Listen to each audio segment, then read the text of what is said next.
Hello po, ako po si Liana Ashley D. Calanasan, grade 4 SSES. Ako po ay magluluto ng sinigang na hipon. First step, maghuhugas po ako ng kamay.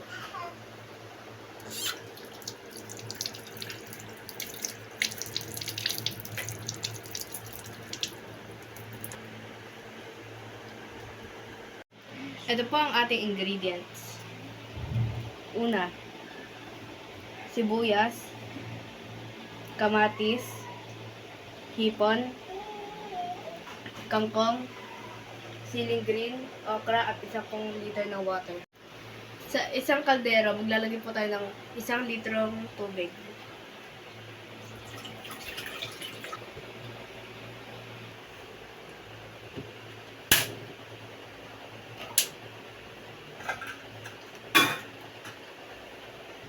Pag mainit na ang tubig, ilagay na ang sibuyas at kamatis.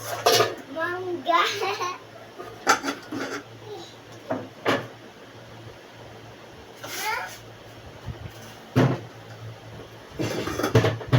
Ay, wait lang. At ang okra.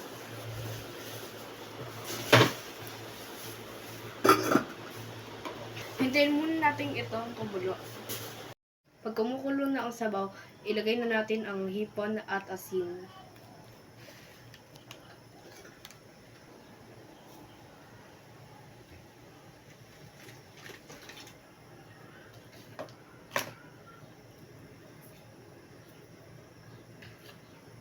Tapos takpan ulit. Ilagay na ang kangkong at ang siling berde.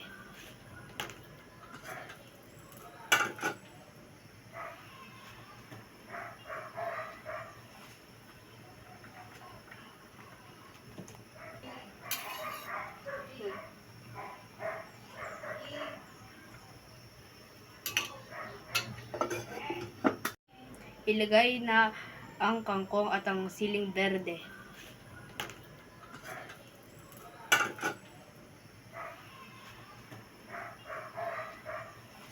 Ilagay na ang sinigang mix.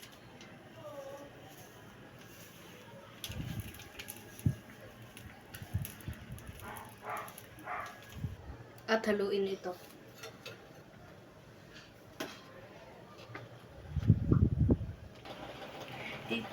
Pagkatapos na, titikman na natin ito.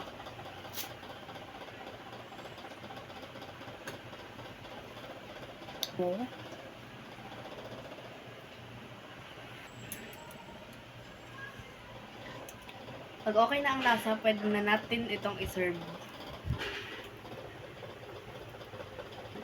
Ito na ang ating finished product.